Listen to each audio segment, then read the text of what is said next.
There's a YouTube show full of fun facts you need to know. Carl rings the bell and the members show to the GMP morning show.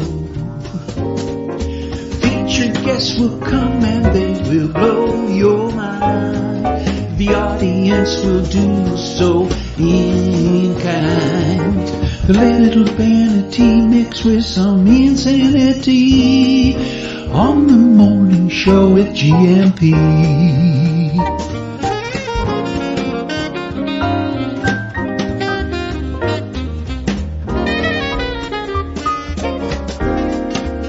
Hey, Gumpers.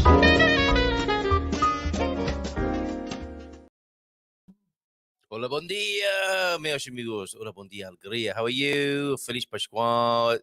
I don't know if it's or for how much longer we can keep wishing each other a happy Easter, but it is Easter Monday, of course.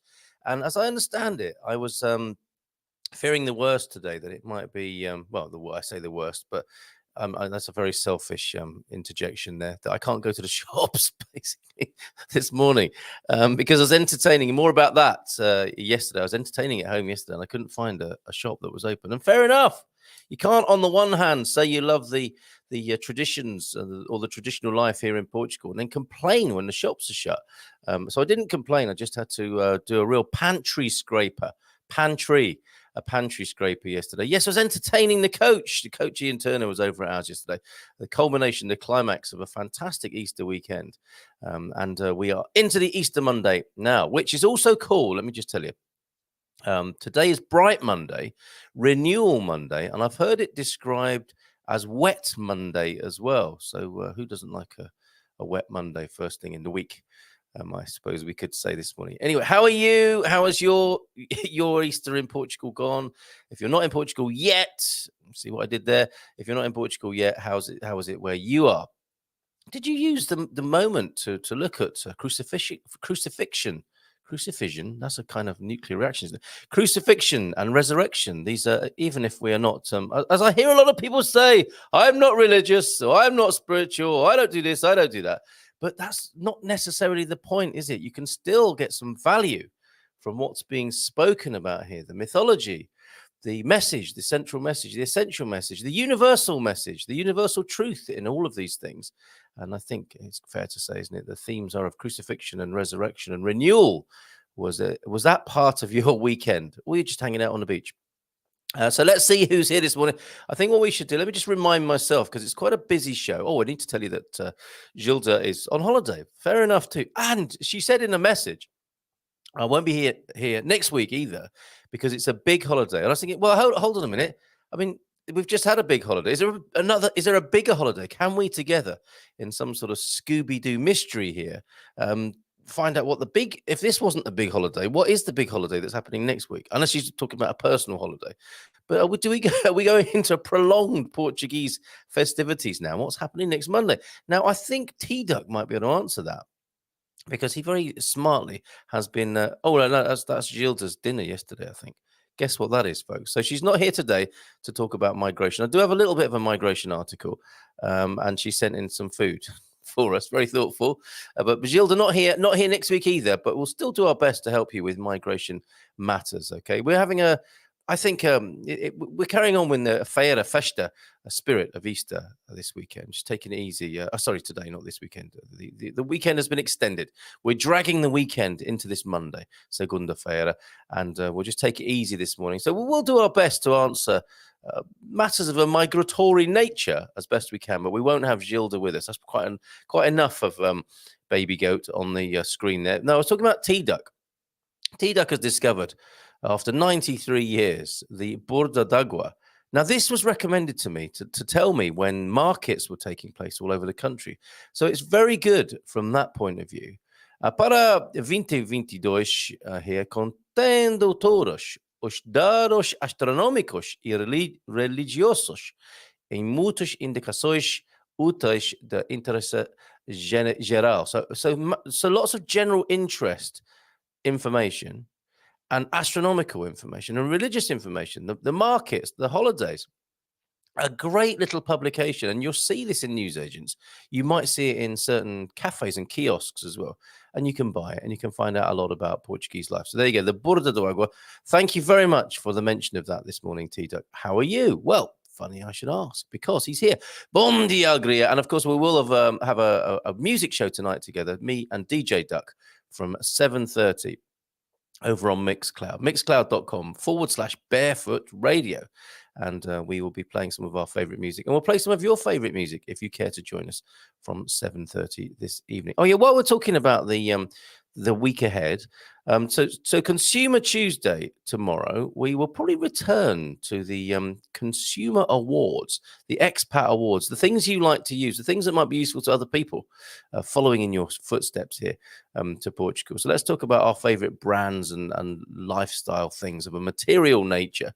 It's got to be dealt with, hasn't it? I know we're very spiritual people here, aren't we? And we don't like to sully ourselves with such matters, but it needs to be done, doesn't it? These practicalities need to be addressed, and no better day to do that than tomorrow, Tuesday. Wednesday could be food day with Owen. We'll find out if that's possible this week, but I imagine we can in some way talk with Owen about food on Wednesday. Thursday, moving to Portugal Thursday, our pals from Global will be with us talking about how to move stuff to Portugal, but also from Portugal, should you find yourself in that situation. And it's Frankie Friday. Feel Good Friday this coming Friday will include Mr. Frank from the Algarve. So really looking forward to this week. And Bubble Off radio show tonight with me and DJ Duck. At 6:15, we go to Quinta Essential. Have I still got that, or did I do that on a different computer? Let me just check if I've got this to share with you. Yeah, tonight at 6:15. Some of you might not know this. I'm thinking Rebel Mama doesn't know this. No, I haven't got that. But if you look at our YouTube channel, it's all set up for tonight at 6:15. Every Monday evening, apart from the first Monday of the month, we have a gardening Q&A with head gardener Lee McGrady and Jason Hall, who some of you might know at Quinta Essential, will be joining us for we'll be joining him at his place and having a virtual tour, a field trip, I've called it. Anyone who's interested in the homesteading, the off-gridding, growing your own, the good life, all of that sort of stuff, with a central Portugal kind of vibe. Join us tonight, 6:15, where Jason will very kindly be showing us around his place for the second time. We've had one tour already, but I think a lot has changed and a lot has come on, and we'll get to see the Lamborghini tractor if we behave ourselves. Okay, so hold on. I missed this comment earlier on. Diga was in first at 7:30 this morning. Bon dia, Carl. Happy Easter. Feliz Pascua. I hope everyone remembers almost t-shirts where they go easy on the chocolate. Nice reminder from Deagle there. Thank you for your correspondence this morning, Deagle. Good exchange rate. Pound to euro, £1, one of the British pounds, gives you 1.21 euros, according to Deagle's exchange. But are you using Spartan, Deagle? Just in time for my trip out in May. So he's already looking forward to that. 10 days, I think, in Portugal. Oh, yeah, and tonight we're talking about, among other things, how to... I'm reminded of this because Deagle sent me a hilarious video, which had actually come to me by other means, I think, as well. But it's a man trying to get rid of ants in his garden. And he decides that what he'll do is he'll use some gas from his barbecue, which he pumps underground and then, jauntily and quite casually, I think, throws a match into said hole. And there's quite a reaction, quite a few forces coming together. And I pretty much, I don't know if it dealt with the ants. I might have to show it tonight, and you can tell me what you think, whether that would have dealt with the ant problem. Because Rebel Mama, I've spotted you, Rebel Mama, on the social media talking about ants. We will talk about ants and have a little tour of Jason's place tonight from 6:15, the gardening Q&A. So what other highlights have we got for this week? Oh yeah, Thursday's webinar, any insurance questions, insurance clinic. There will be a main theme as yet to be decided, because Nuno is all over it with the insurance, and he'll be with us this coming Thursday. So you know what it's like. I know what people do now at these webinars, our webinars, Portugal Calling webinar. They warm themselves around the fire, the community. We have like a campfire every Thursday night, a virtual campfire, and people are keeping warm around that, keeping the embers of their Portuguese dream lit, and blow a bit of oxygen on a Thursday night and get themselves excited about coming here.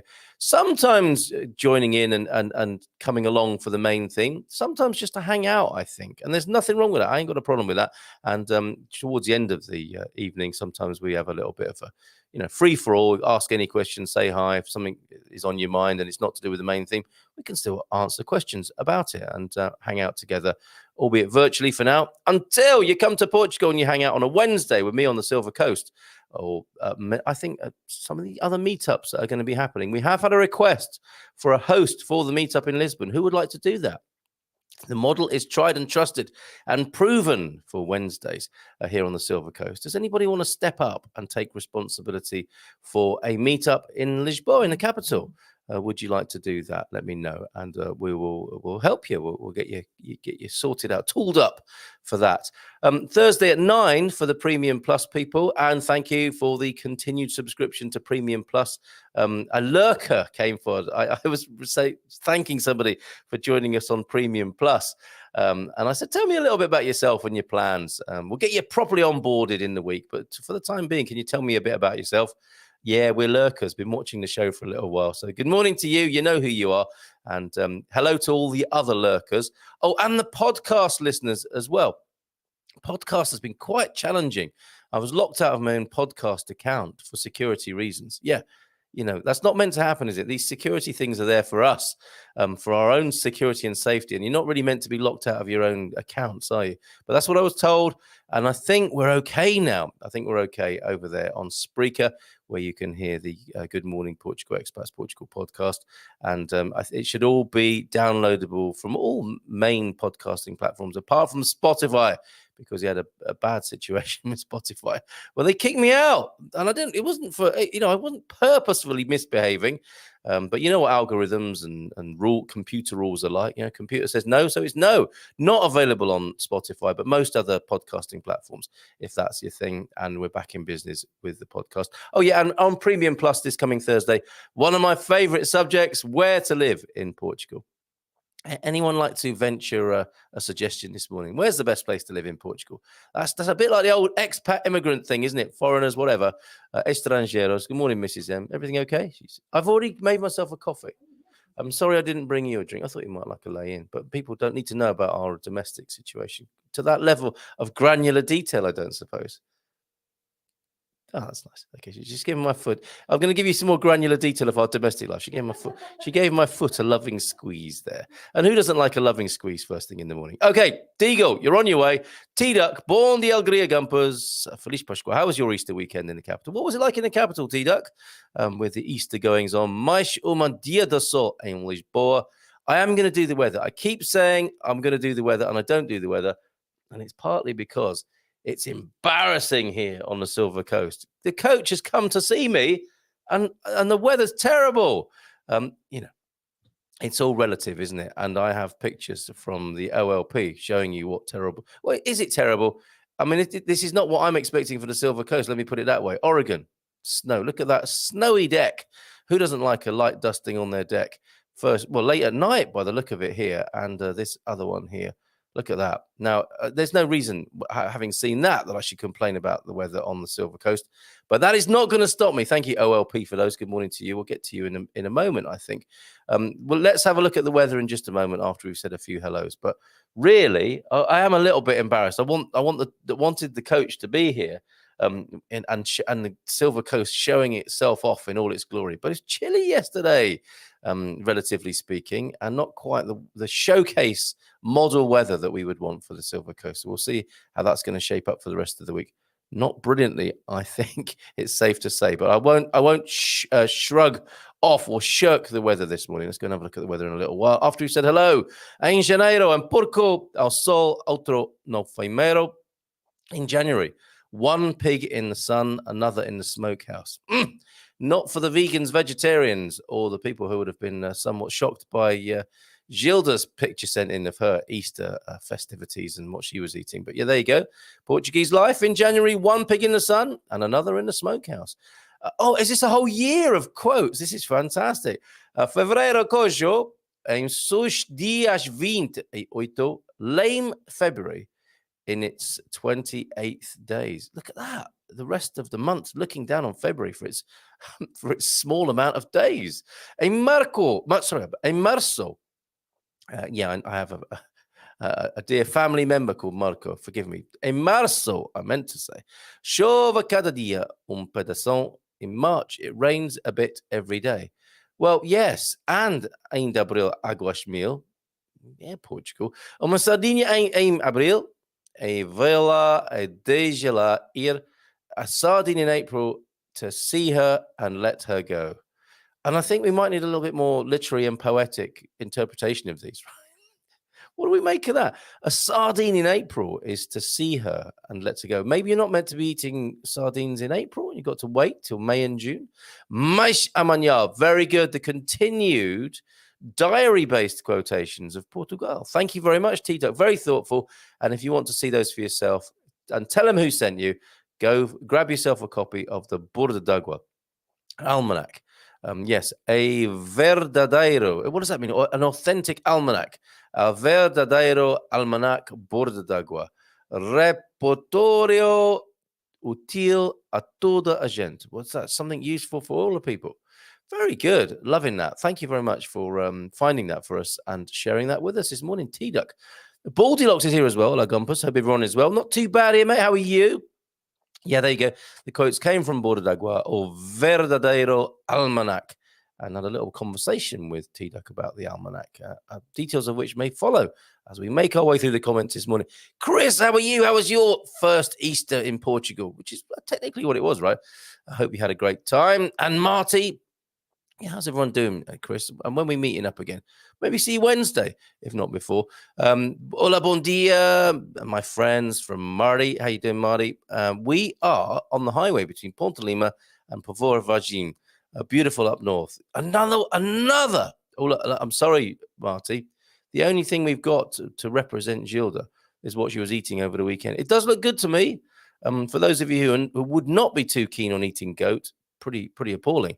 But for those of you who are willing to try that, oh yeah, and I went to my local and new favorite restaurant I want to tell you about here on the Silver Coast. That's all we're getting from Gilda this morning, Marty. But I do have a bit of immigration news about how Portugal is how have they put this at the Portugal resident?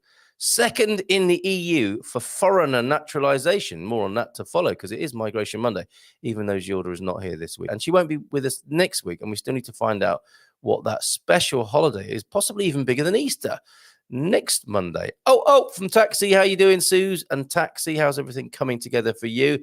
And such a slug magnet. Of course, you know him as, well, many names now, and a different, he is like Prince, isn't he? He is the Prince of the Gumpers here. Such a slug magnet. Bom dia, Gumpers. Feliz segunda a todos. And of course, he needs to. I haven't sent you the link, have I, James, for you to join me, which is probably why. No, you don't use the link from last week, which is probably what you're trying to use at the moment.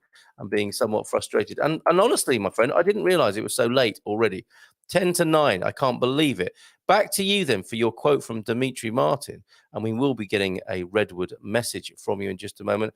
I was in a store and I saw a pocket dictionary, and that made me laugh because it's such a specific item. I don't know that many words, and I'm going out and I have pants. Perfect. Thank you very much for your Dimitri Martin quote of the day there, which I don't quite understand. Bom dia, the margem sul. What? Podemos não ser elegantes, mas não temos as rendas de Lisboa. Oh, okay, so you've made your way further south, and there's a very interesting lady in the picture there. We will come back to Carolina Beatriz Angelo, who was born in Guarda, up there where you're normally living, right, Prof? But it sounds like you're down in the capital, heading towards that way. Oh, Rebel Mama's here as well. But we're going to talk to James now. Because I finally sent him the link so that he can do that. Let's play the theme tune and then find out what he's been thinking this week. I think sunscreen has come into it, but let's set it up in the right way. And we've got up today in Portuguese history music back. That's all sorted. Warren came to my rescue and sent me the music. So we've got the proper setup for today in Portuguese history. And here's the proper setup for the message from the Redwoods.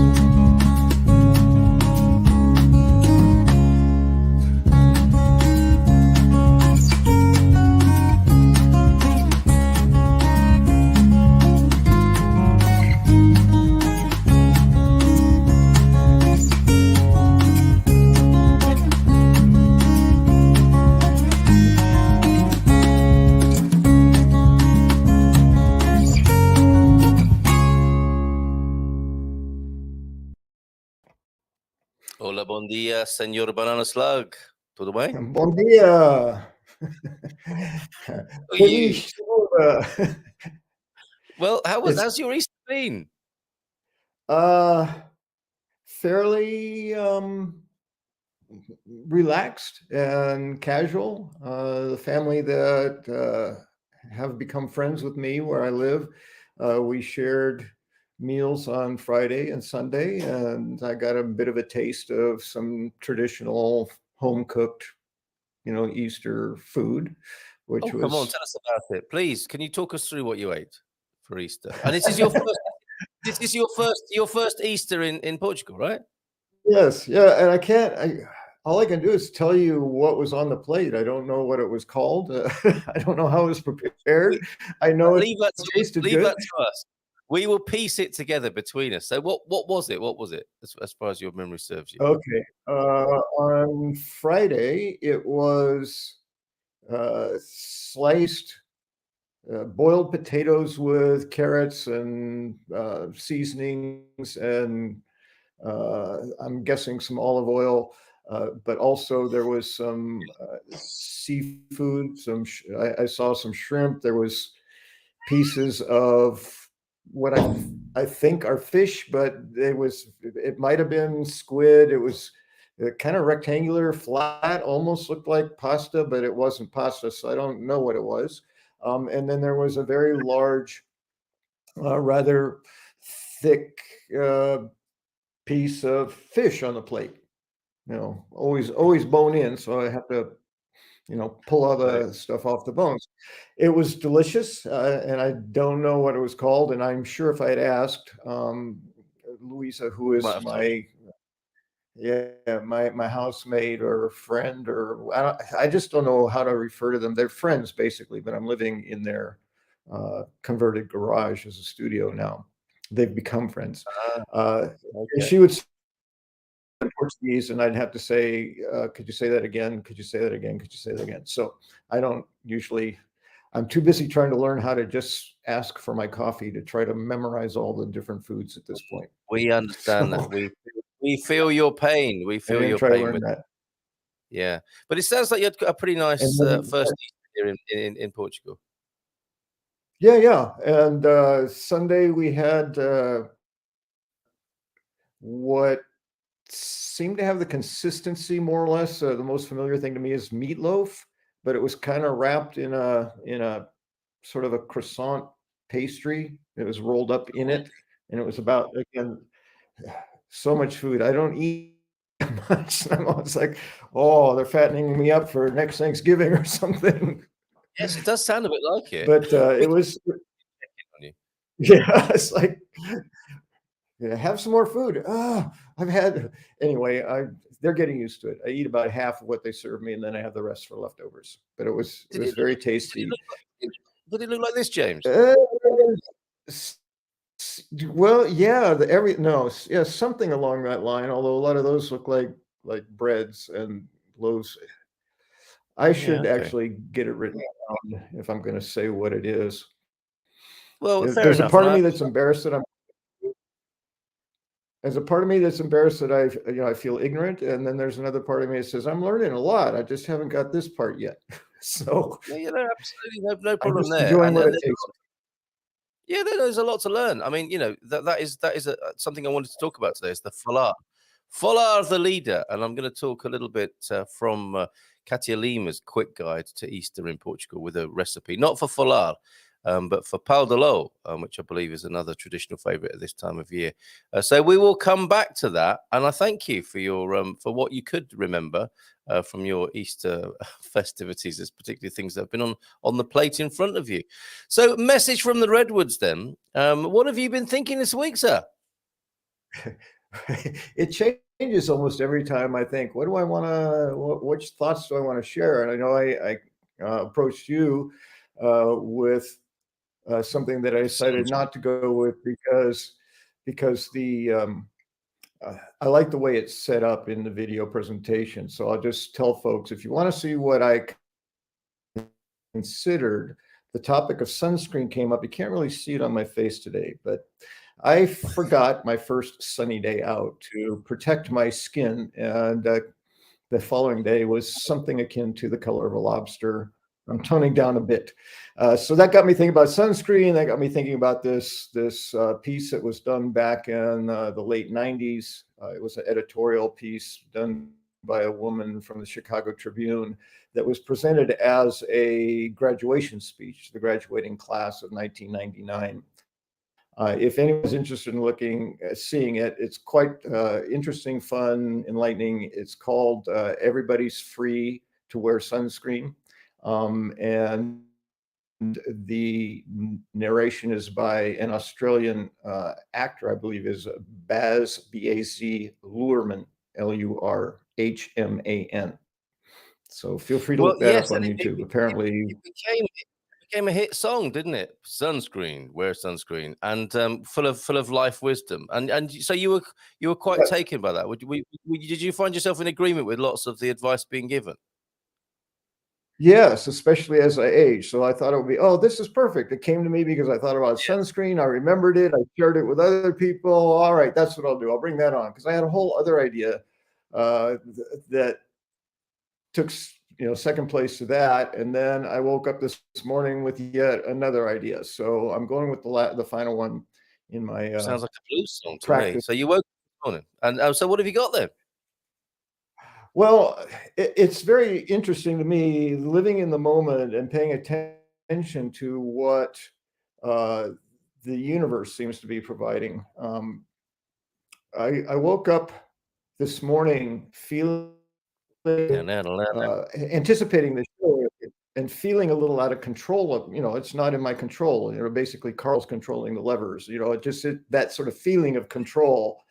And I realized, that would actually be something good to talk about. That's a good thought around control, issues of control. And it certainly has come up with most, if not all of my clients along the way. Almost anyone I talk to seems to have some relationship with this notion of control.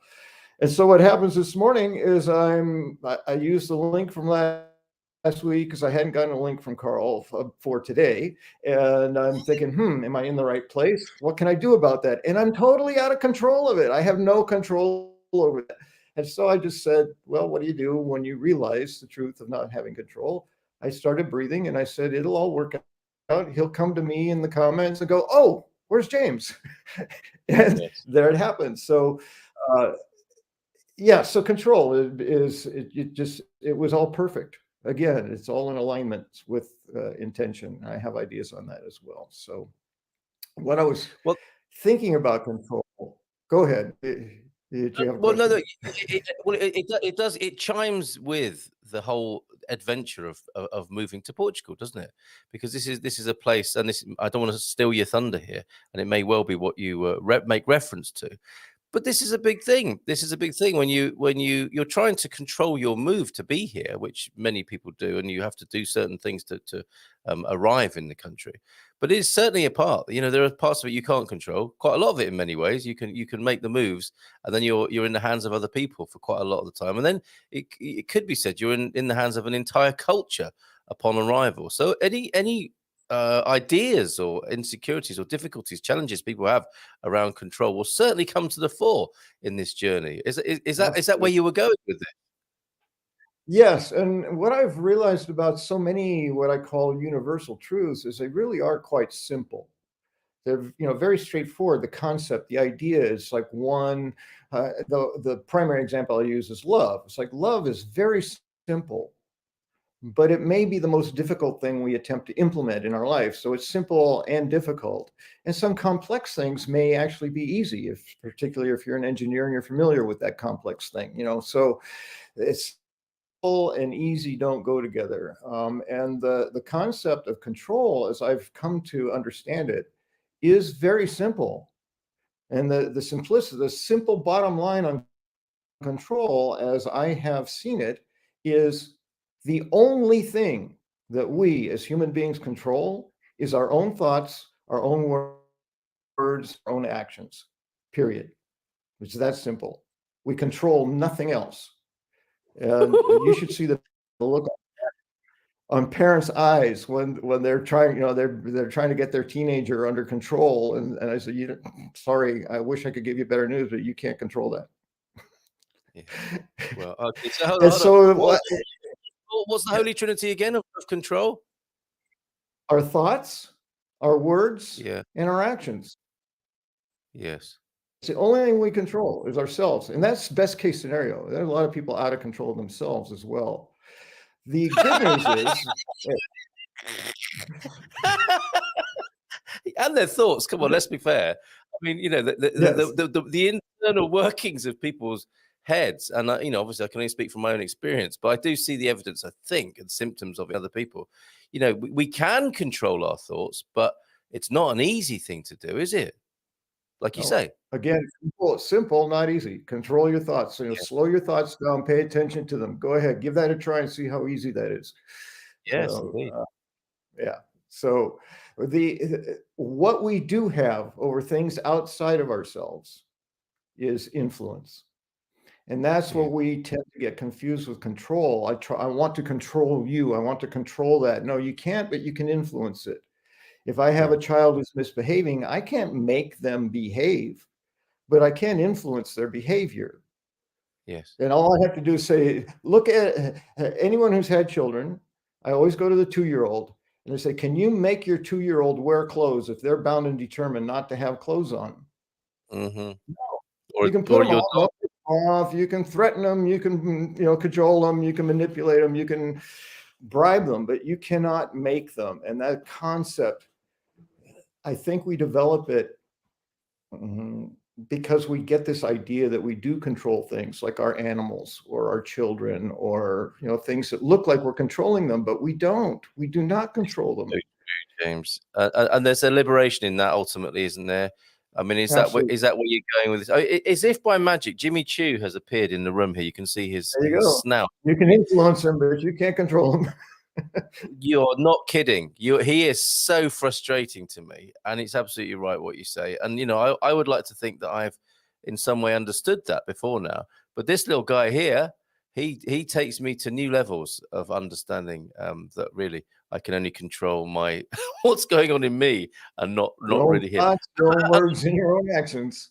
Exactly, and training is influence, I suppose, isn't it? When that's what you're trying to do, you're trying to influence behavior, but ultimately, it's a matter of being influential to some degree or other, and then my frustrations are mine alone to manage when it comes to his bad behavior, as I judge it.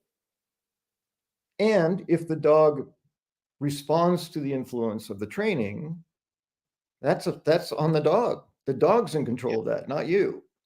Yes. Yet we have this idea that we're controlling the dog. No, the dog is controlling itself because it wants to, because it loves you, because it's going to get food, whatever. But it's the one that's doing the behaving. And it has nothing to do with you other than your influence. And that's the same for children and life in general. And SEF officials, for example. Yes. So to bring that into this context of moving to Portugal and a new life in Portugal, there will be these pressure points, won't there, where people are not able to influence and are in a position where they may surrender to the very premise that you're putting to us this morning. Practically, how do we do that? I think you mentioned breathing.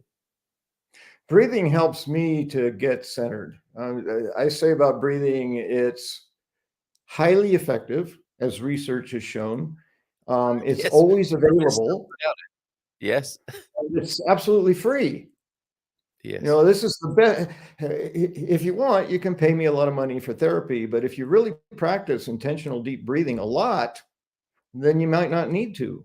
Right? I mean, obviously, there's going to be some stuff you want to talk out and so on. I don't want to diminish my profession. Obviously, I love what I do and I feel that I'm pretty good at it. But the bottom line is, if you can't afford it, you're not in a place where you can. The single best thing I believe that you can ever do is intentionally breathe deeply in through the nose and out through the mouth. Do that 3 times, and whatever is going on is going to start to settle. You'll start to relax. And from there, then you can begin to control your thoughts, maybe your words, your actions. But from there, you have to get centered and grounded and level before you can do anything that's going to be productive.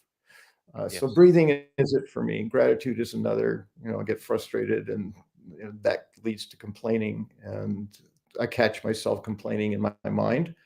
Again, controlling the thoughts, and I shift. Well, okay, yes, that's happening. You don't like it. So what are you grateful for? That's my go-to. I start looking at gratitude, and the complaints start to fade away. So that's my process when I'm feeling that sense of out of control. We don't want to feel uncomfortable. We've been brought up to believe it's our job to make other people comfortable. And I don't control your comfort. I don't control your feelings. I may influence them by my behavior, but I don't want to, quite honestly, I don't want to be responsible for your feelings. That's too much. Fair enough. I have my own feelings, but that's plenty. Yes. So you can be compassionate, and you can be empathic, and you can be supportive, and you can be loving, but you're not in charge of the other person's feelings. Oh my goodness. Okay, so that may come as a newsflash to some people.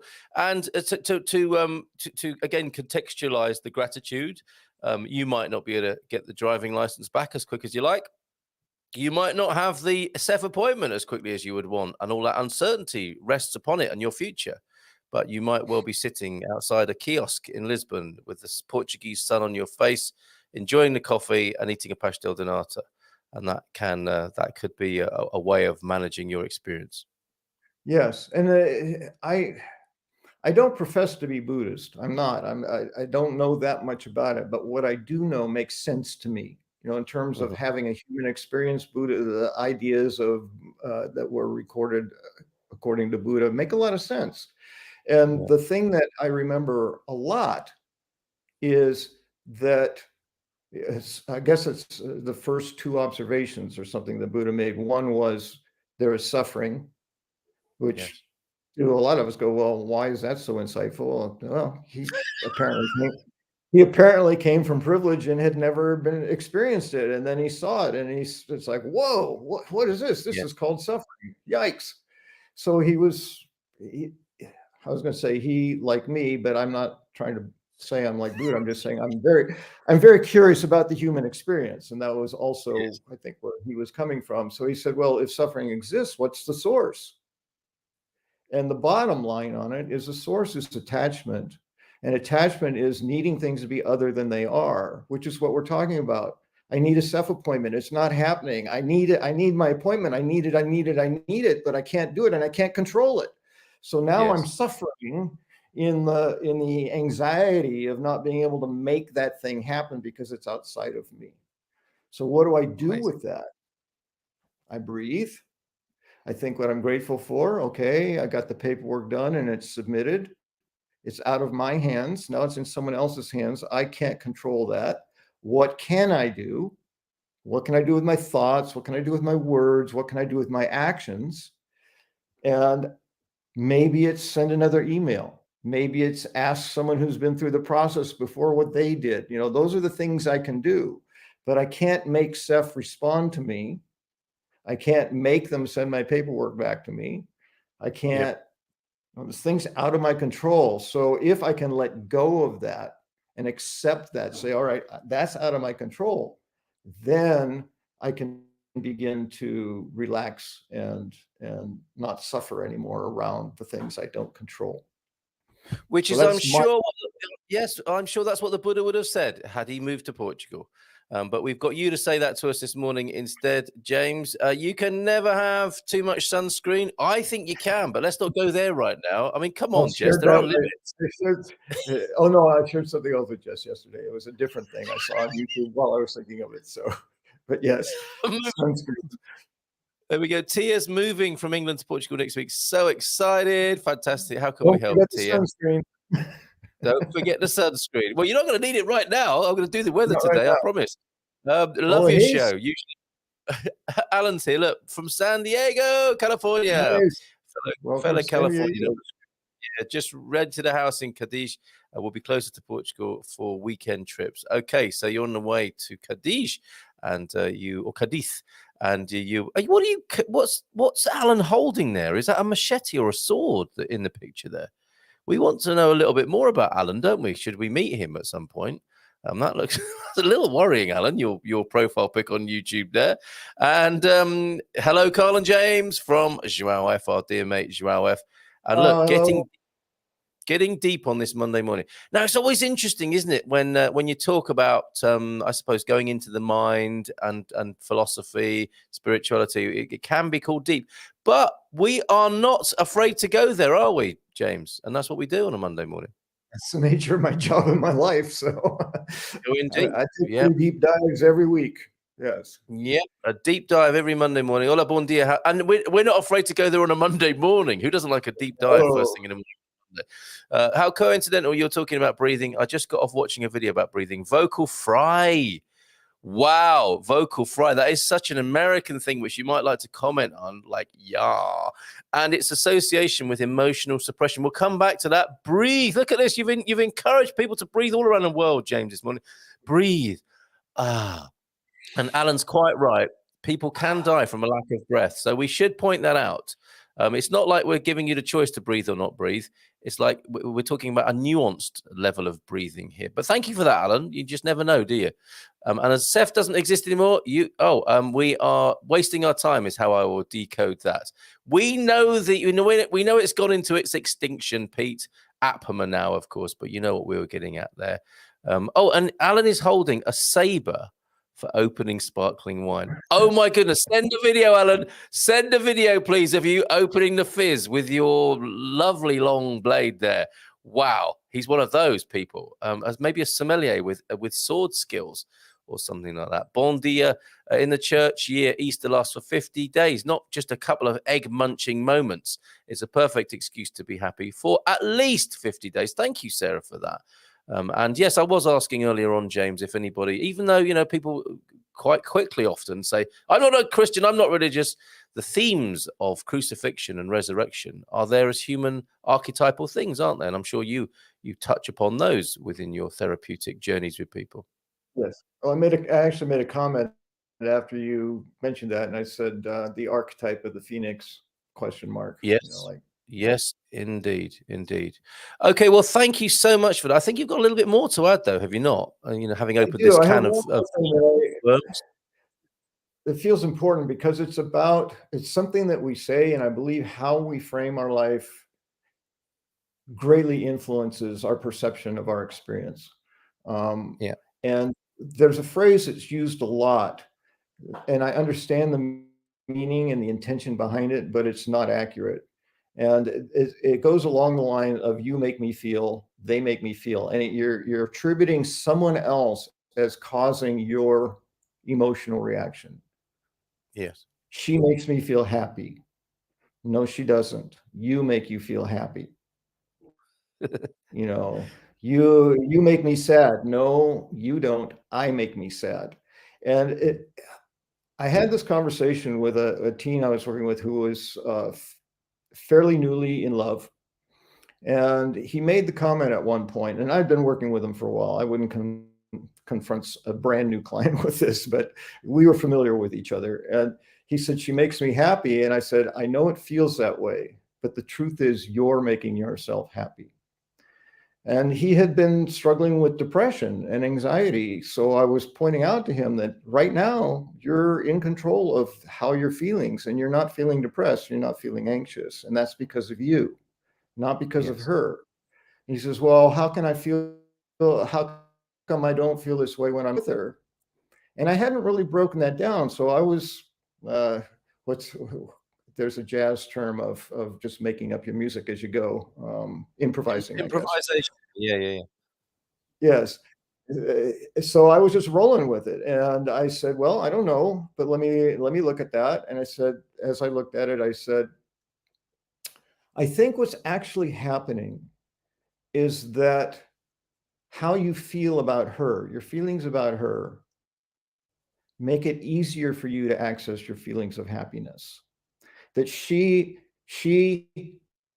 allows a space for you to let your happiness be expressed and to be felt.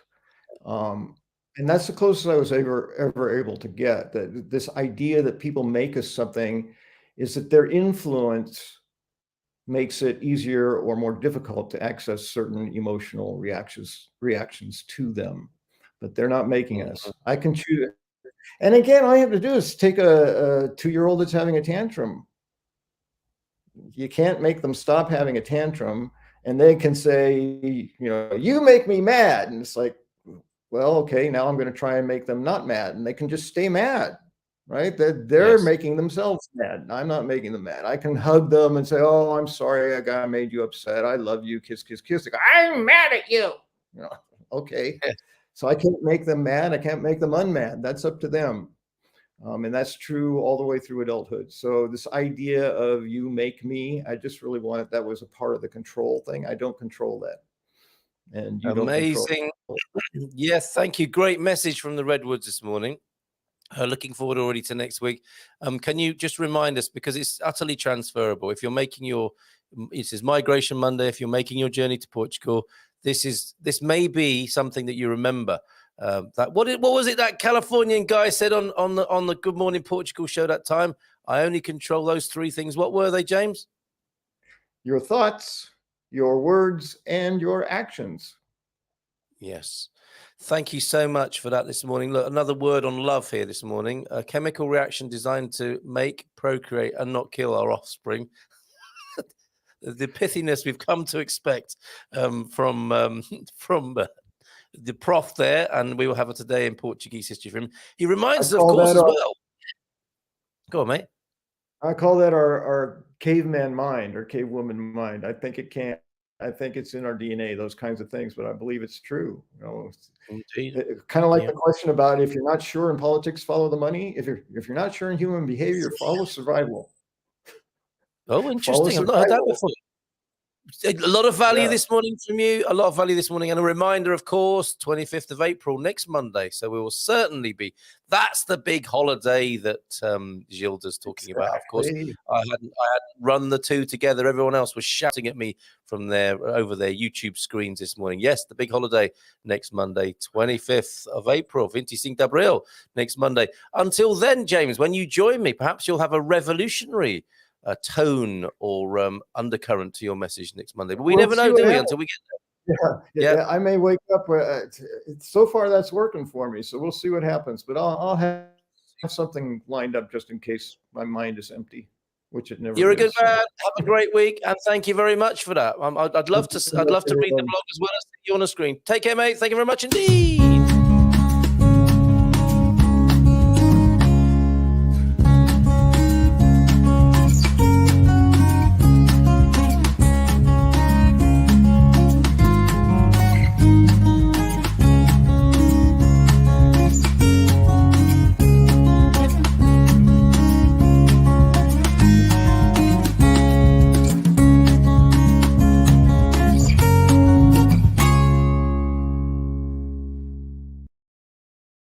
Lovely bit of music, great thoughts this morning, which are one of the 3 things that we can control, right?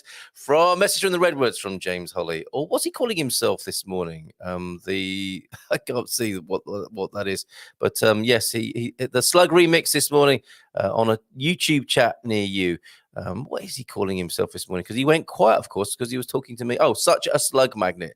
There you go. That's what he's known as if you want to send him a message this morning. Inside the comments, inside the chat. And of course, yes, next Monday, 25th of April. Amazing, huh?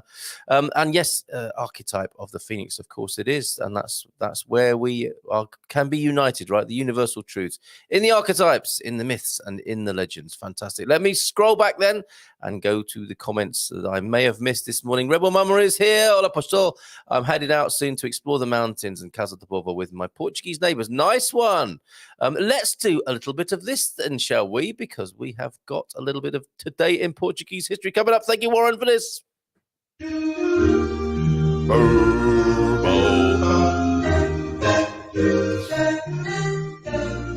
Bum, bum, bum. Ba-da-da-da. Ba-da-da-da.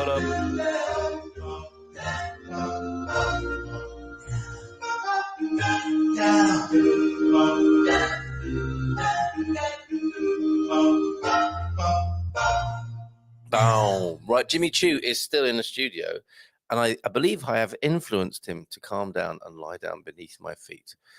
which is my archetypal image of the relationship between man and dog. Dog poised and ready to serve man. But like a coiled spring that Jimmy Choo is, he could leap up at any minute. Still to come, the weather and a quick guide to Easter in Portugal, recipe included from Katia Lima, and of course from a wonderful blog, Beyond Lisbon. .wordpress.com if you want to look it up yourself. Deagle's been talking about the wild boar that was shot in Algarve City, and I feel a little bit vindicated. I'm not happy that a boar has been shot in Algarve City, but such is the dangerous nature of these creatures that I was once kind of chased by in the foothills of Caldas de Rainha. And sea burgers. We might even get around to talking about sea burgers this morning. Did anybody else see that? And of course, Migration Monday. We're a little bit off-piste on this wet Monday, as it's known in some Christian calendars. But Portuguese second in the EU for foreigner naturalization. We will look at that because it is Migration Monday. So this Portuguese history information coming in right now, this weekend in Portuguese history, in fact. 1878, Carolina Beatriz Angelo is born in Guarda, and we will check out the weather in her honor. 1911, she becomes the first woman to vote in Portugal, but in a most excellent way. That's very Bill and Ted, isn't it? Carolina Angelo was a Portuguese physician and feminist. She used the ambiguity of a law that issued the right to vote to a literate head of households over 21 to cast her vote in the election of 1911. Well, that would have caused a stir in Guarda, I suspect, when she turned up to exercise her right, as she saw it there. Her act was widely reported on throughout Portugal and among feminist organizations around the world. Now, we say, don't we, it's so the most recent revolution in Portugal, of course, the 25 de Abril Carnation Revolution. And isn't it amazing? Part of that, the wonder of it is it was so recent in European history. But that's pretty extraordinary as well, isn't it? The first woman to vote in Portugal, 1911. Not singling out Portugal, there are so equally stunning historical records, aren't there, of the inequality of men and women, and there's one right there for you. Good for her, Prof, says Pete. My grandmother was the first female doctor in Ireland. Wow. Not very feminist, though, as she never had a day in her life where her staff didn't bring her breakfast. Where staff didn't. Is that not very feminist, then, having your breakfast brought to you? Maybe there's something I've missed there, which is not unusual, right? I still want to know the future date of when the base will be sullied in the coolest man cave in Covilha. What's that? The video. I've got to get clearance. We've got to make sure that the man cave primero is happy with his man cave being exposed to all of the world. It goes against the spirit of a man cave, I know. So we've got to wait for proper permission on that. Thank you very much, Prof, for that excellent this weekend in Portuguese history, going back to 1878, when Carolina Beatriz Angelo was born in Guarda, and in 1911 she became the first woman to vote in Portugal. And First Republic, says the Prof, was a bit of a hot mess. Yes, although they didn't use that phrase back then. And we haven't talked about vocal fries. We'll have to come back to that, won't we? Bayes blooming spell check. Oh, I see. He's still talking about the old man cave there. We will see. We'll see on that. Stay tuned for that. The coolest man cave in all of Portugal. No disrespect to you, Garvo, but yeah, it's quite the thing if we ever get to see that video from Covilha there. Bon dia Alegria, hoping you're having a lovely Easter, says Baddy. Right back at you there, Baddy. And to the smash the button, cops. It's done. Yeah, Marty doesn't want to be fingered by the police on this occasion. He's done it. Let him off the hook. And anyone else who's done it. As for those of you who haven't, what are you thinking? Or what are you weren't thinking, were you? That's the thing. Bon dia Alegria a todos de Amsterdam Solero. Sir Sonny, he loves to say that. He's not going to stop. Matty in Amsterdam this morning. And Jean in New Jersey this morning. How you doing? Pasqua. Liking your monk's outfit. Was that the one you got in Coimbra? Is anything open today? That's a good question, Pete. I daren't venture an opinion on that. I didn't think everything would be shut yesterday, although I couldn't complain, as I said, when I opened the show this morning. You can't love Portugal for its traditions and then complain when a shop is shut on Easter Sunday. My monk's outfit today, I was thinking about this. Should I be on the screen in such a casual garment? This is a centre aisle Aldi or Lidl special, mate, not from my favourite shop in Coimbra. Truja Moshe. This is a modern cardigan, quite frankly, a hoodie from Aldi or Lidl. I can't remember which. Hola, bon dia, kids. Had a fantastic Easter weekend in Algeciras, Lisbon, and Sintra. Wow, what a weekend, Victoria. Sounds fantastic. Got any pics? We had a lovely Sunday, says De Souza Priscilla. Priscilla, good morning to you. We had a lovely Sunday surrounded by our guests and family. Lovely to see you here this morning. And Andy Hyde, how's it going, Andy and Wanda? Bon dia from sunny Norfolk, Suffolk border, from Wanda and Andy. And Millie, united in their resolve to move to Portugal. Sounding a bit tense there. Maybe James's advice this morning will be useful to you. Bon dia, Alegria Gumpers from Cindy B. And is that dinner picture pre or post digestion? Stop it. It's 25th of April next Monday. What are we going to do this week to herald that celebration?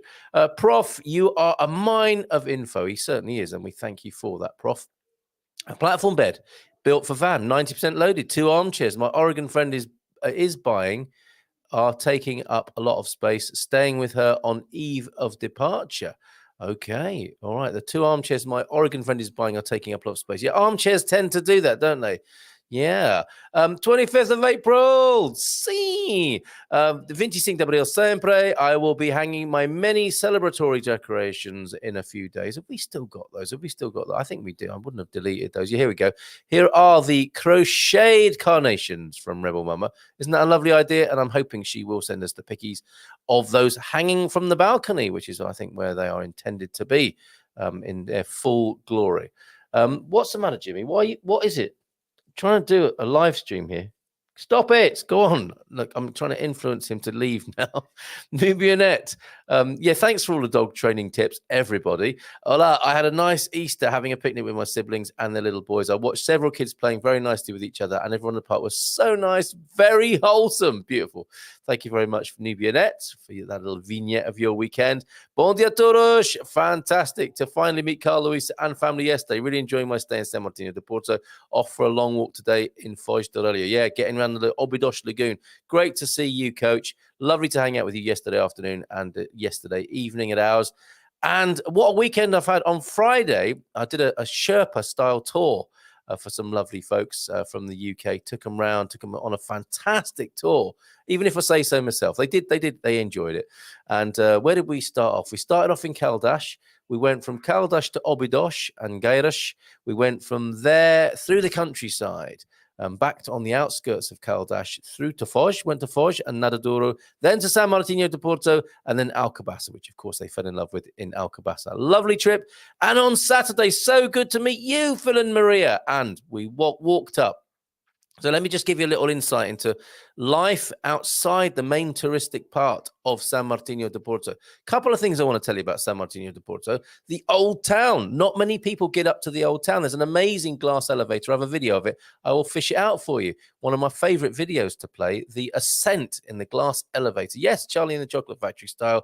It rises from street level, from beach level, up to the old town, and you get a beautiful view of the bay. It's absolutely delightful. The twinkling sun on the bay usually is what you see from the glass elevator. Then you can walk into the old cobbled town, which is fantastic. Thanks, Mrs. M. And what else was I going to tell you? You are up in the old town, and there's a lovely cafe up there called Concha. The church is up there, and you can walk back down to the Mercado. But if you don't veer off towards the Mercado and head out of town and head to Serra dos Monges, which is, I suppose, a good couple of miles out of San Martino de Porto, but keep going as though you were walking to Nazaré. There is a restaurant there that has been closed all the time we have been in San Martino de Porto. I've been waiting for it to reopen, hoping that it hadn't been closed for good. Good Friday, I saw it open. Friends came over. Phil and Maria came over on Saturday. I know what I'm going to do. I'm going to walk them up from the house. A lovely, walkable distance restaurant. You need one of those. I mean, that to me is a very important part of Portuguese life, to have a cafe or a restaurant you can walk to, which becomes your local. We found it. It was open. It was a bit touch and go. Walked up there. Whole family walked up the hill through the Parque de Merendas locally. That's another nice part of San Martino de Porto, which you might not see as a tourist. But we have a lovely picnic area on the edge of town as well, in the woods. So we walked through those woods, up the hill to Serra dos Monges, on the way to Nazaré, and Rei do Bacalhau was open, and we had the most beautiful meal in there, and so delighted that we were able to try Gairas red wine, Vinho Tinto, which they loved. I mean, it's going to be their local wine of course, and had some beautiful food in there. I love Portuguese food, and this was proper traditional. And I think they've recently reopened and keen to make an impression, and they did. At one of the espetadas, an amazing. It was a steak and pineapple skewer. Some excellent vegetarian food in there, very fresh, very conscientiously made.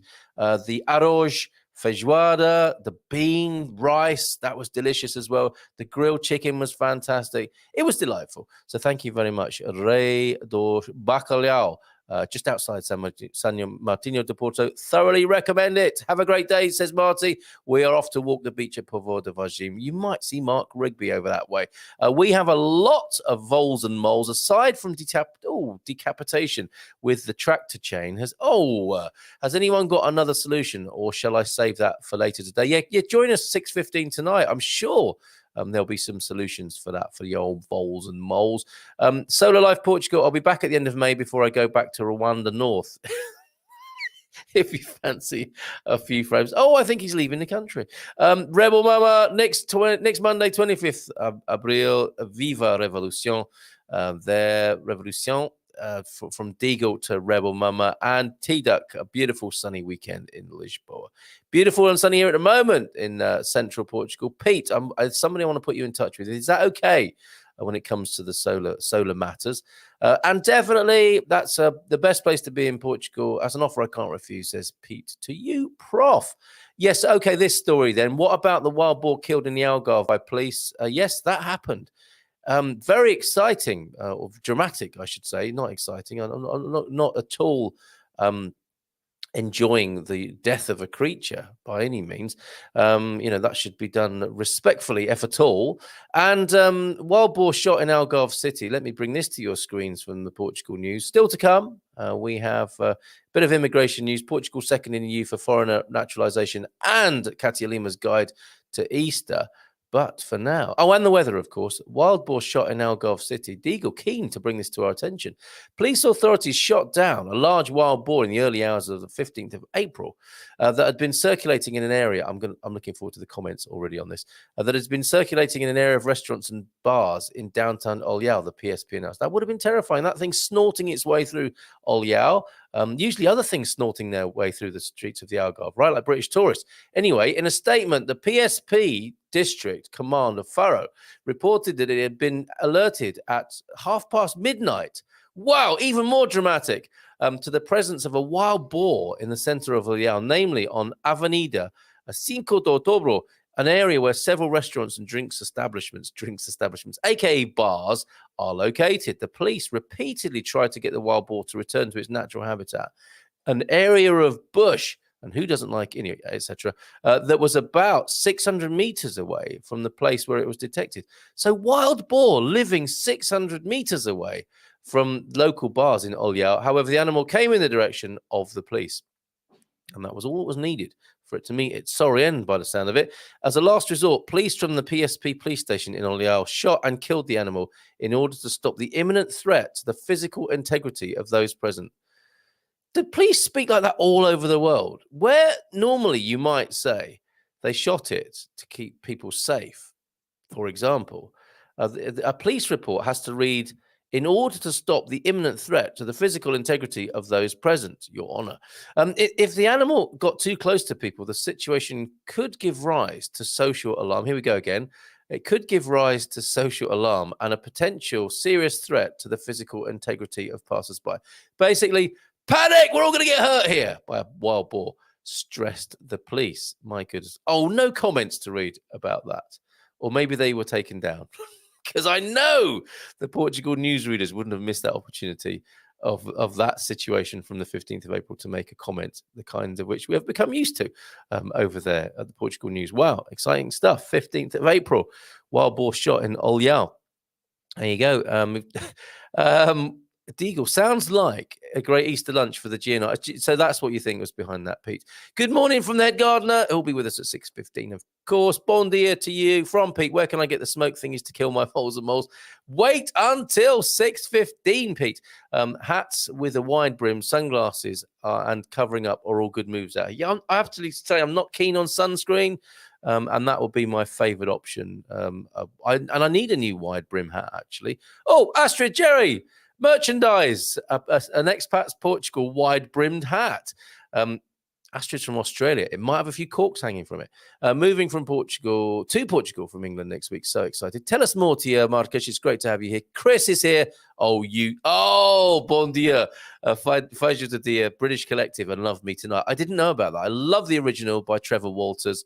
Love Me Tonight, sung by, who's on there? Lee John, Omar, Donny, and Junior Giscombe.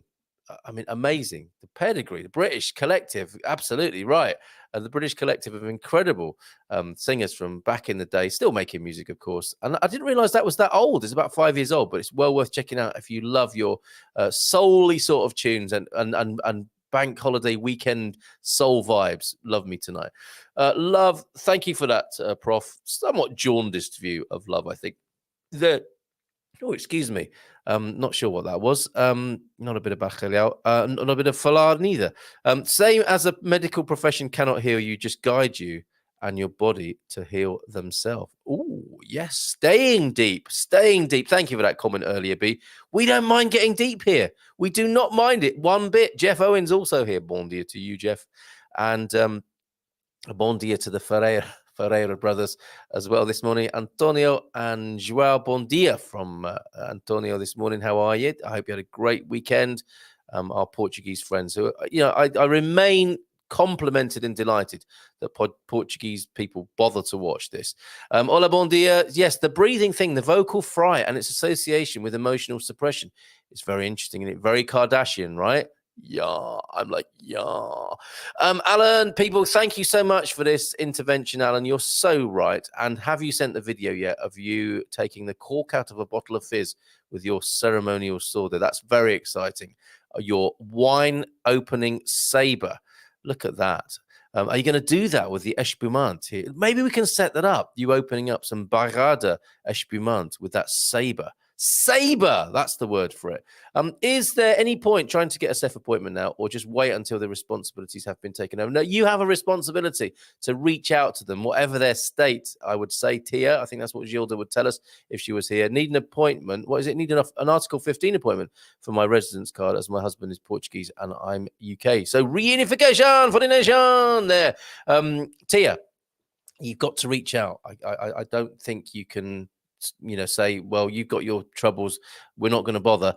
I think you got to make an effort and document your efforts, okay, to show that you have been doing that, which seems like a good point to me to mention the Portuguese migration news, and naturalization news, and Portugal's second in the EU for foreigner naturalization. Let's take a look at this. We haven't got Gilda here with us today. Sorry about that. You just have to make do with me this morning. And again, next week, important holiday, of course. And we're not expecting Gilda to be here next week. But the week after, we are expecting to quiz her about her celebrations, her Carnation Revolution celebrations. Sweden at the top says it is only ahead due to capacity of response of administrative systems.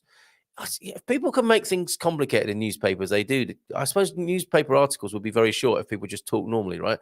Portugal is the second country in the European Union with the highest rates of naturalizing foreigners, ceding them Portuguese nationality. Still not a straightforward way of saying becoming Portuguese. Anyway, in 2022, Portugal accepted 32,147 requests for nationality from foreign residents. And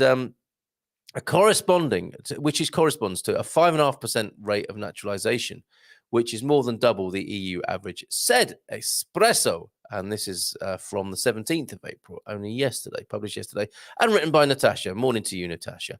Put another way, it means that in every 100 resident foreigners, more than 5, we know what 5.5% means, Natasha, go on to become Portuguese citizens. Sweden, which leads the table, only believes that it is at the top because of the capacity of response of its administrative services, adds the paper. Lawyer João Gaspar Simões, who specializes in administrative law, explains that Portugal's legislation in this regard has simply copied the most integrationist models that exist. Reading between the lines, if Portugal's administrative services were on a par with Sweden's, Portugal would be in the top slot. Administrative practices in Portugal are very often a disgrace, says Simoish. It's very rare for any problems in naturalization being to do with the law. They are almost always in processing and administrative practice. That's interesting, isn't it? So if people aren't falling the wrong side of the law, they are falling the wrong side of the bureaucratic machinery there. Brazilians led the list of naturalized foreigners. 2020 saw 10,109 get their papers. This nationality is followed by Cape Verdeans at 4,701 and Guineans at 2,257. Very good, Natasha. Thank you very much for that. So a little bit of a kick in the shins for the bureaucracy, but still good to see that Portugal, from our point of view as incomers, Portugal second in Europe for foreigner naturalization. Thank you very much indeed. And sparse migration news, but quite a nice thing to be able to include this morning. Tia, I hope that helps. Bon dia from Porky Feet Andy. Going to visit your bakery recommendation, meet, then off in the Vento to see if we can spot that famous 100-footer at Nazaré. Very nice. My bakery recommendation, which one did I recommend? Is that Concha, top of town? Yes. The garden's very nice and secluded and sheltered. If you manage to, I don't know, at least it's not raining. I was seeing a child... Alan, we like you. We like you a lot. I was seeing a... Hold on a minute. Alan, you get one of these, my friend. You're straight into the mix here, and you get one of these. Warning. Oh, no! Yes. Oh, no, but yes. I was seeing a child psychologist for several years, says Alan. Sadly, the kid couldn't help me. Boom, boom. He's here all week, hopefully. Thanks, James from Suze. I missed that. What's this? Oh, yeah, Joao made an interesting point as well. Why are you making such a big thing about breathing? The alternative, which is not to breathe, will turn you purple and kill you. It's true. Thing is, we were being a little bit nuanced there, Joao. There are different levels of breathing. There is this very superficial and shallow breathing, isn't there, which many of us partake in for most of our lives. And then there is conscious, deep breathing, the type of which I think James was referring to there. And he hurts my feelings. I mean, he actually poked me in the eye. Well, yes, but is that feelings or, you hurt my body, basically, that means, isn't it? Slightly different, I think, to the feelings and physical pain, right? Sticks and stones, etc. The Serenity Prayer, give me the courage to change what I can. Yes, it often comes back to the Serenity Prayer. Thank you, Kathy, for this. Give me the strength to change what I can, the serenity to accept what I can't, and the wisdom to know the difference. But give me an SF appointment tomorrow, please. Alan, ciao ragazzi, a presto. Oh, Alan didn't get his honor, did he? There. I hope he stuck around a little while longer with his saber. Do you need a license to be able to do that sort of thing? Alan, smash the like button, says Chris. I think when we say somebody makes us feel happy, we mean that is because that person... that our own happiness is triggered. Yeah, I'm pretty sure that's what the banana slug man was saying. The banana slug is the mascot of the University of California, Santa Cruz. We know this, Alan, and we have made quite a big thing of this. But of course, if I fight against happiness, there is nothing that another person can do about it. This has triggered some very good insight this morning. I have learned not to dissect basic human feelings in order to risk spoiling them and thus taking away their beauty. Yes, overthinking, right? And yes, the caveat, of course, in terms of controlling thoughts is you can get in a loop. You can get in a nested loop of overthinking then, can't you? I mean, presumably part of the Buddhistic philosophy or outlook that James was talking about would be to have nothing arising. No thoughts, nothing. I mean, what would that be like? Bon dia. But that's great. Thank you very much for that, Joao. In this world, I'd rather be happy than smart. Well, then you are indeed a wise man. A Buddha among us.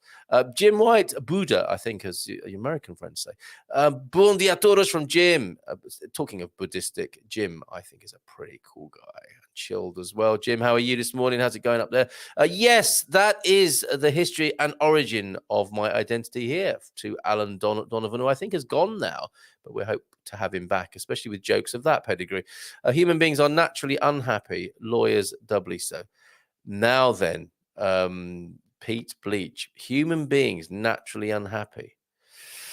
Normally unhappy, not naturally, is how I would respond to that.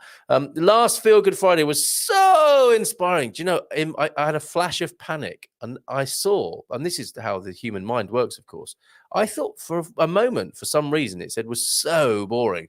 And maybe because sometimes so does come before boring. But yeah, last Feel Good Friday was so inspiring. Thanks to the panel. Carl too, you say, as well as Phil, Ian, Cindy B, and Victoria. Don't forget Mrs. M, who was sharing her videos for the last 4 weeks as well. But thank you for that feedback, Suze. I never know. I never know what's happening when I'm pushing this envelope here. Who doesn't like to push an envelope first thing in the morning? Does anyone know, says Elaine, why we have mortars going off all day on Easter Sunday? It occurs to me that the church bells could be rung rather than terrifying bangs that go on all day. João Antonio, may I ask about this Portuguese fondness for fireworks and loud bangs? Elaine, stand by. Os americanos têm muito tempo em suas mãos. If I correctly understand what you mean, that applies to lots of other people. The Americans, what's that? Have lots of time on their hands. Okay. Morning from a damp Yorkshire. Is there any other kind, Stephen? I have to ask. Good morning to you, mate. Yes, Carl, you have to mention a sunny Amsterdam, as it is not that you often. Oh, I see. It's not that it's often sunny. It is. But did we decide on ensolarado or soleado? Need to enjoy the sun here whenever you get the chance. Okay, it's like England then. Probably stripped down to his shorts already and lit a barbecue as we speak and cracked open the beers. And it's only what? 9:45. As long as the location remains a secret for the sake of national security, feel free to use the video photos. Yes, tomorrow then, the man cave, the best man cave in Portugal, contender thereof for that title. We will show that tomorrow. Oh, cheers, Prof. Appreciate that. Didn't want to jump the gun though. Sadly, the kid couldn't help me. That is a good one. It is a good one. We want Alan back. Alan. Just Alan. Alan. Fro Ostern, from Patrick Carl Koenig. Haven't seen you for a while, Patrick. How are you? Lovely picture. Fro Ostern Carl und Alan Zuscharn. Thank you very much. Michelle's here as well from Australia. Hola, Joel. Morning from Maxine too. Today is not a holiday in most of Portugal. This is what I discovered. I thought it was. I think what happens is a lot of people extend the weekend though, don't they? They take the day off. So, Pete, you can go to the shops and get more wine today.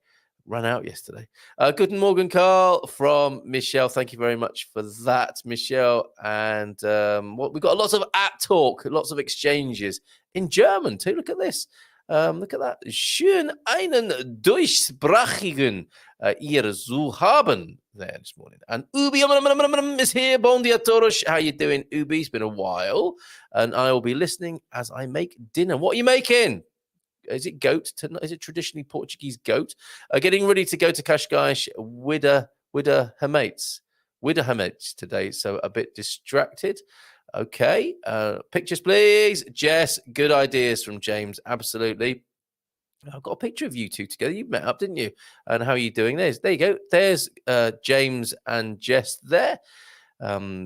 My fellow Americans. I can say that, can't I, in this context? And it matches the profile pic. Yes, I think Alan's getting the message now about the banana slug. Is he not? Michelle, local free-range beef with a selection of vegetables. She knew I would ask that. Purple carrots, sweet potato and zucchini with a drizzle of coconut oil. And Katie's here. Thank you for that, Michelle. Yum. Drizzle of coconut oil. Ooh. Sounds good. There will be other people doing that now you've mentioned it. I suspect St. Catherine is here, Bon dia, Carl and friends, and taking the train up to Porto this morning. What? You're leaving the area? Oh, no. Have a great time, though. Have a great time. There is a Smith family-shaped hole on the Silver Coast now. Have a great time in Porto. I need to cough.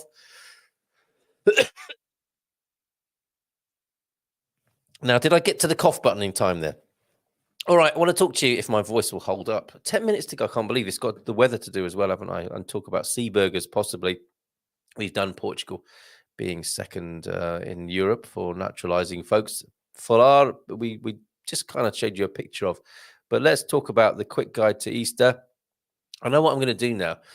Smash the like button. Here's the video, everybody, while I have a sip of water. Little vanity mixed with some insanity on the morning show at GMP.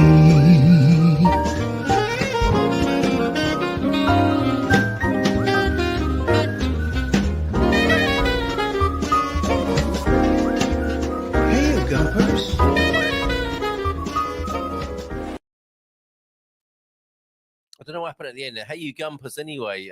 Smash, fondle, hit the like button, whatever it is you want to do. However you want to go about it, just do it. I'm still not entirely sure why or what happens, but let's go with that, shall we? Let's go with the fondling, smashing, and hitting of the like button and see what happens in an experiment in doing so.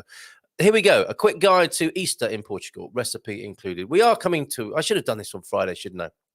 But we are drawing to a close for the Easter festivities for 2022. Not officially a holiday. Thank you very much, Maxine, for that. But still okay, I think, to talk about the Easter holiday and the archetype of crucifixion, resurrection, whatever your religious persuasion. You know, the archetypes are there. The universal truths, I think, are in there. Let's find out more from Katia Lima, who I suggest you subscribe to, if that's possible still. Can you do you do that? Oh, yeah, you can click on the follow button there.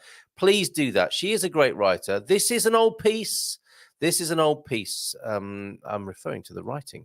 A quick guide to Easter in Portugal, but it's timeless, I would say, with recipe included. Katia Lima, great writer, and you can follow at beyondlisbon.wordpress.com. Of all the religious, but not really that religious holidays we have in Portugal. You see what I mean? See what she did there? Of all the religious, but not really that religious holidays we have here in Portugal, my least favorite is probably Easter. Oh, shocker. I mean, chocolate is great. Bunnies are cute. Spring is my favorite season, but it feels a bit strange. There's pressure to make it a family occasion like Christmas, but you don't get as many presents. It has its own symbols, eggs, rabbits, flowers, etc., but no magic. Still, hey, you get a day off, and that's always a good reason to celebrate. So I'll be giving you a quick recap about Easter in Portugal, and I'll be sharing a recipe for Portuguese pão de ló. On Holy Week, you'll find several events all over the country, says Katia. This is also the time when some people choose not to eat meat. Interesting, right? Fish instead, though, I suspect. Some others, at the very least, don't eat meat on Good Friday, while others don't care about that at all. As we see, Gilda. Generally speaking, towns and villages will be more focused on religious tradition, while in the cities, many people go for a long weekend somewhere else. I noticed that. People do get away for Easter here in Portugal, don't they? Although cities have processions as well.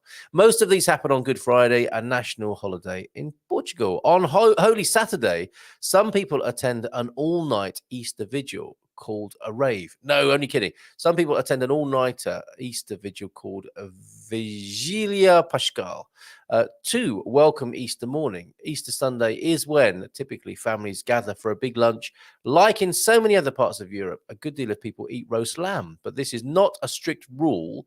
Also traditional are bola and folar. And I showed you the picture of folar. That's the thing you might have seen. If you're here in Portugal and you've popped into the bakery, you will see a boiled egg contained within a confectionery. There's your folar. It might have meat in it as well, though. Or it might be sweet, or it might be savory. But anyway, back to the bola.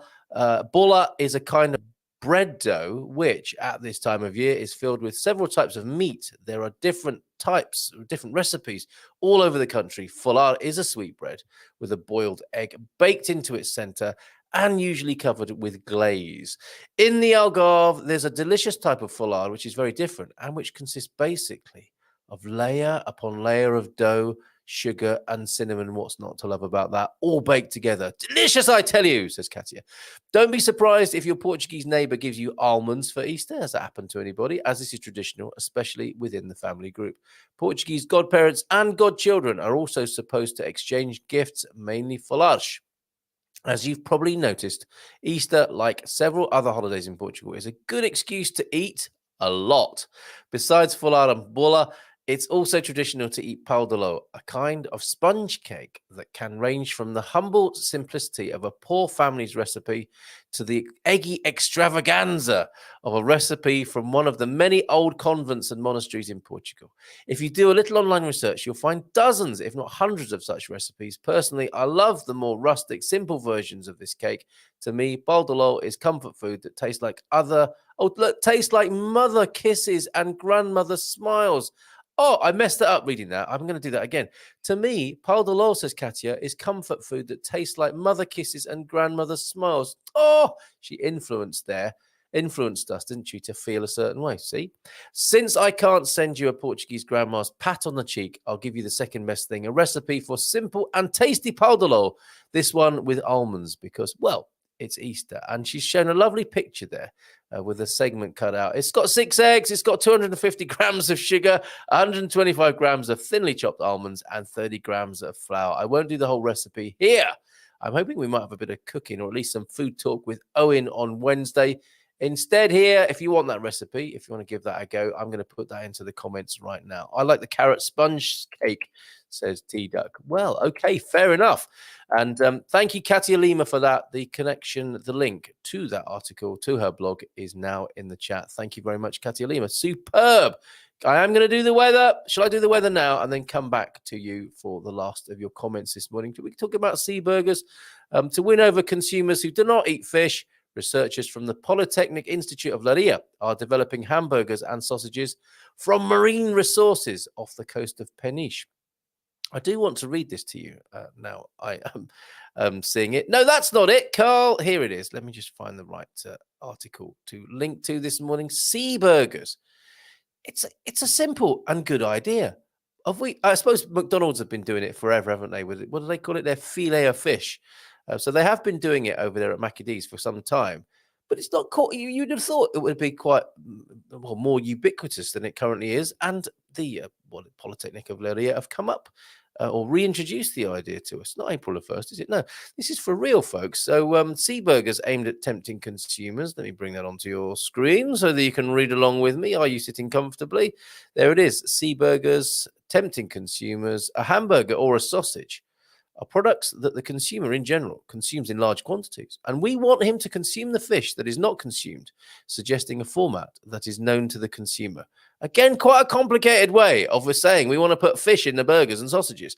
Filipa Pinto Gomes told Lusa Agency, one of the researchers of this project, stressing that the purpose is also to win over consumers who have the stigma of not eating fish. Who would that be? Though the Proremar project, vegetarian hamburgers are being developed made from seaweed. What? So, okay, they are not vegetarian. That's weird. Through the Proremar project, vegetarian hamburgers are being developed made from seaweed, composed of around 45% and 60% respectively of fish. So, strictly speaking, not vegetarian, I think. Unless you up the amount of seaweed in there. But a seaweed burger doesn't sound so great, but you will be able to tell what the weather's. We'll do the weather in a minute. But a seaweed burger could possibly tell you what the weather's going to be like the day after. We are talking about seaweeds, which are products that are on the rise in the market. Conjures up quite a nice image, doesn't it? But which are not yet widely used as ingredients, and also fish with no commercial value or low commercial value for fishermen, he explains. That's what Philippa is a he here. Okay. Food innovation boosts the economy and values these underused or low commercial value resources. Often not consuming fish of low commercial value is related to a culture like the one that exists for horse mackerel. Okay, so poor people fish, which is very dry and therefore is not consumed. But I like horse mackerel. What's going on here? But it is captured a lot and must be disposed of for consumption. Okay, so they catch a lot of it, they can't sell it, and that is a problem. Of course it is. Stupid humans again. Maintains the specialist with a degree in food engineering and a doctorate in environmental engineering. Yes, one moment. What is it? What are your qualifications? I need it for the article. In addition, these marine resources, such as horse mackerel or marine microalgae, again, not very appetizing. Would you like a microalgae burger? We're going to have to do something here, Gumpers, to help them, I think. What is going to be a better name for a seaweed burger? Have high nutritional value as they are rich in bioactive compounds and mineral elements. Absolutely. Horse mackerel is going to be very nutritious, isn't it? It's an oily fish. Marine microalgae, similarly, great superfood, I suspect. The ultimate goal is for the products to be produced and marketed by the food industry. Any comments here? Vegetarians don't eat fish, so the burgers are not vegetarian. They are cod-bothering pescatarians. Of course they are. Angela Roberts, well said. So yes, quick to deny the vegetarian angle there, as says Angela.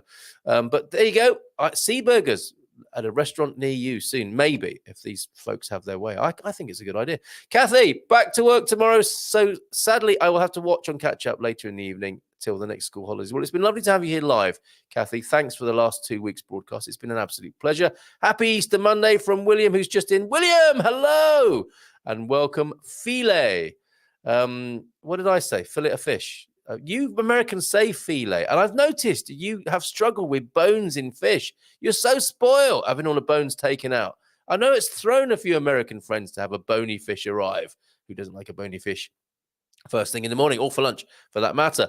The bio burger, that's better. That's better, much better. Well done, Gene, on that. And it's the dinner for the pooches. What? The beef and veg is for the dogs. Can't believe it. Or are you making a reference to the burgers there? Okay, weather then. Finally, we are finishing with the weather today. Let me share this onto the screen with you. We haven't done this for ages, have we? And I'm not looking forward to it, I have to say. With people coming over for the Easter holidays, they haven't had the best of weather, certainly around here in the last few days. And for that, I apologize. But, they are your thoughts and feelings. You have to do with them what you will for yourself. I am only influential, but you make the final decision on whether you're upset and offended by the weather. See, James said so. Here we go. Weather now. Scrolling back up to the top of this page. Shall I put the link for this inside the comments in case you should need it and want to bookmark it? I quite like my weather page here. It says for Lisboa, 14 degrees centigrade, rising to 19 today and cloudy. That's 57 57 currently, with a high of 66 in the capital, and still cloudy, even if it is Fahrenheit. Sunny day tomorrow, Lisboetas, you lettuce munchers.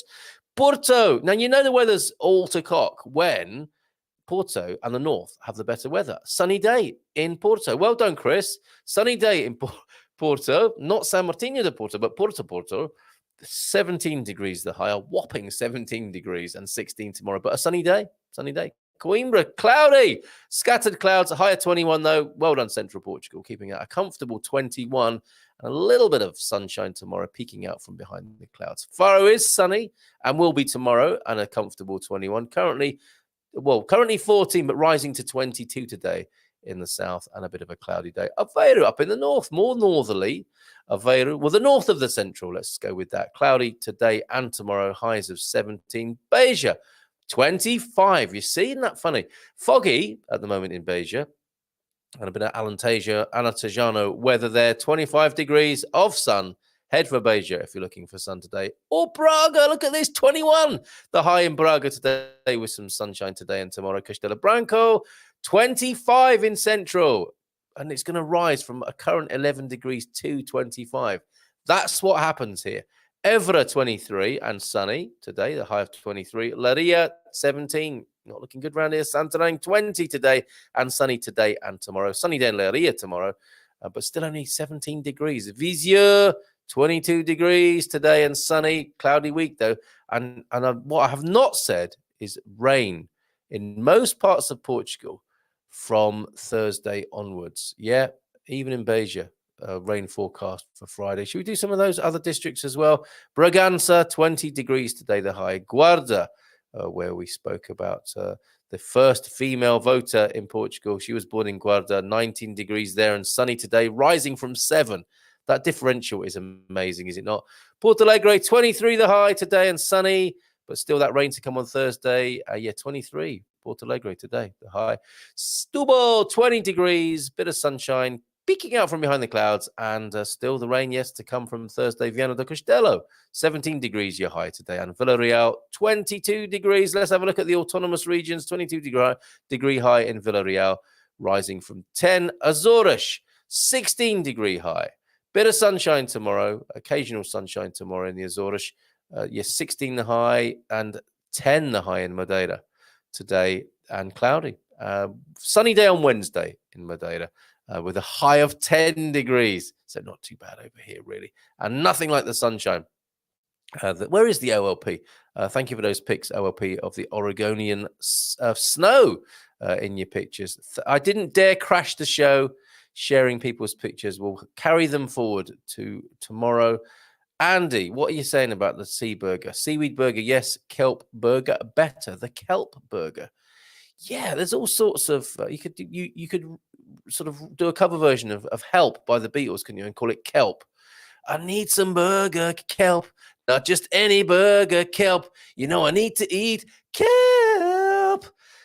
That just came straight out of me. Nothing stopping it. Nothing wrong with a bony fish. I'm still looking for some of those bone tweezers. And what a dash you will cut if you carry bony fish tweezers around your neck on a chain as you walk around Lisbon, where it's chilly at the moment, says T-Duck, but plenty of sun. It's a nice day, isn't it? It's a low air temperature, but a sunny blue sky. Sounds like that in Lisbon today. I have 12 in central Finland today. Thank you, Suze. Hitting low double digits expected all week. Snow might all be gone soon. Well, that's what you need, isn't it, for your movement there? Copyright infringement. I think my version of Help by the Beatles was sad. There won't be any problem. And yes, and a thumbs up from Nubionette on that score there. Thank you, everybody. Join me and DJ Duck tonight for more copyright infringements on our Bubble Off Centre radio show tonight. It's not on social media because we play music, and you can't be doing that on YouTube or Facebook. Mixcloud/Barefoot Radio is the place to join us for that, where we play some of the most beautiful music ever invented and recorded. And that might include your favorites as well, if you've got an opinion on that. We're interested in what goes on behind the music, the personnel, the production, how the band members come together, and why you love that particular piece of music. You've got to tell us why for us to play it. But that from 7:30 and from 6:15 tonight. The gardening Q&A with head gardener McGrady, and a little nosy around Jason Hall's Quinta Esencial farm this evening. Yes, just after 6. Join us for that. So have a great week. Have a good day.